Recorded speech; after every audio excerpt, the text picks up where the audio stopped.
Pola berpikir manusia zaman modern saat ini yang perlahan menjauh dari yang dianjurkan Al-Quran dan yang dicontohkan Nabi Muhammad SAW telah menjamur dan mempengaruhi lingkungan kehidupan masyarakat saat ini. Betapa tidak, tolak ukur merugi menurut mereka adalah selalu tentang kurangnya materi yang berbau duniawi. Padahal Al-Quran telah memberikan peringatan kepada manusia sejak 14 abad yang lalu bahwa ada kerugian yang lebih besar dari kerugian yang diderita manusia saat di dunia. Hal ini tentunya supaya manusia memiliki tujuan yang berharga dalam kehidupannya, baik saat di dunia dan di akhirat nanti, serta tidak terjerumus ke dalam kesengsaraan sebagaimana yang dirasakan oleh orang-orang yang merugi. Lantas, bagaimana Islam mendorong agar manusia tidak masuk dalam kategori yang merugi? Karena konon hanya sedikit saja yang beruntung. Mengapa ini bisa terjadi? Kemudian apa tolak ukurnya untuk mengukur seseorang itu merugi atau tidaknya yang telah dijelaskan dalam Al-Quran? Simak ulasannya dalam kajian ilmu damai Indonesiaku siang ini bersama guru-guru mulia yang telah hadir di tengah-tengah kita. Selamat menyaksikan.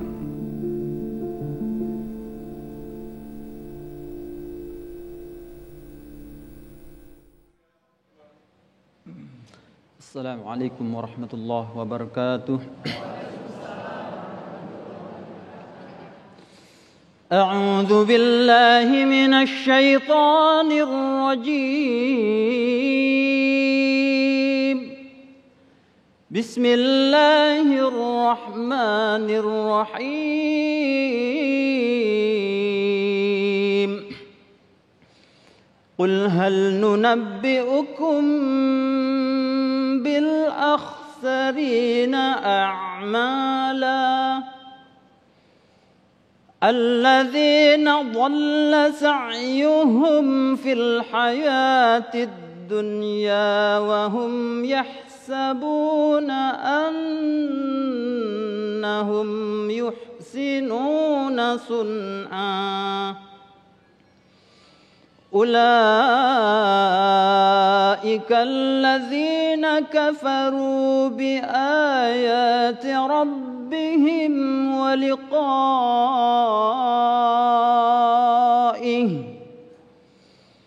liqa'ihi fahabitat a'maluhum fala nuqimu lahum yawmal qiyamati wazna.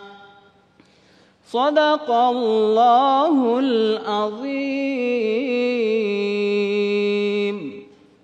Assalamualaikum warahmatullahi wabarakatuh.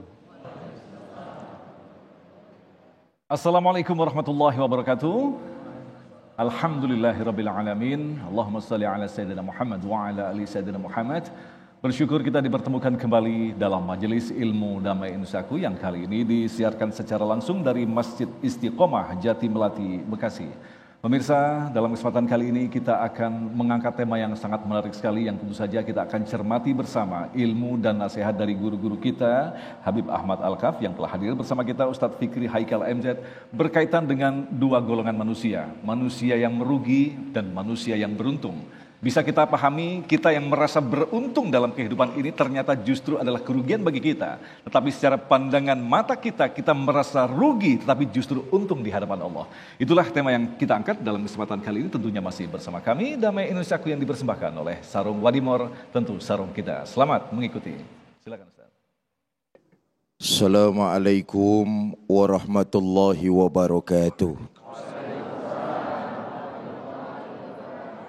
Bismillah walhamdulillah, salatu wassalamu ala rasulillah, Sayyidina Muhammad ibn Abdillah wa ala alihi wa sahbihi wa mawala, amma ba'du. Yang mulia para ulama, para kiai, para habaib, para asatiz dan asatizah, wabil khusus guru kita Habibana Habib Ahmad Al-Kaf, yang saya hormati segenap DKM Masjid Istiqomah Pondok Melati, Kota Bekasi, Ibu bapak, saudara-saudara, para pemirsa TV One di mana saja yang saya cintai. Orang yang merugi dan orang yang beruntung.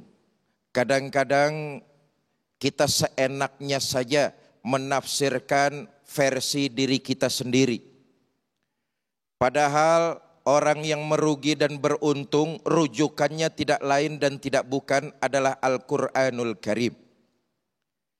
Dahulu sebelum baginda Nabi besar Muhammad sallallahu alaihi wasallam diutus jadi rasul, ada satu tradisi orang-orang Arab jahiliyah ketika itu, ketika senja mereka duduk santai sambil ngongko-ngongko. Ngongko ngerti orang sini kongko ya. Mereka bersenda gurau, bercengkerama, ngakur-ngakurin, ujung-ujungnya perselisihan yang terjadi. Dalam waktu yang bersenda gurau itu, ujung-ujungnya perselisihan yang terjadi. Waktunya mereka ambil lebih banyak senja. Apa yang jadi bahan pembicaraannya? Mereka menghitung untung selama 1 hari perniagaannya. Kalau ada yang beruntung, mereka akan menjawab dan berkata, ini hari keberuntungan saya. Sementara kalau ada yang merugi dagangannya, usahanya, kerjanya, ada yang di PHK, usahanya ada yang bangkrut, mereka mengatakan, ini hari sial saya. Turunlah ayat wal asr, demi masa. Innal insana lafil husri. Sesungguhnya manusia dalam keadaan merugi. Manusia dalam keadaan merugi. Apa yang persepsi mereka tentang merugi adalah enggak punya harta, enggak punya jabatan, enggak punya kekayaan. Ternyata persepsi mereka salah. Sesungguhnya manusia dalam keadaan merugi kecuali mereka orang-orang yang beruntung. Nah, dari sini kita bisa ambil kesimpulan. Rupanya orang-orang dulu sampai sekarang persepsi yang dianggap merugi kalau enggak punya duit. Kalau enggak ada harta. Kalau enggak ada kerjaan, kalau enggak punya jabatan, itu dianggap merugi.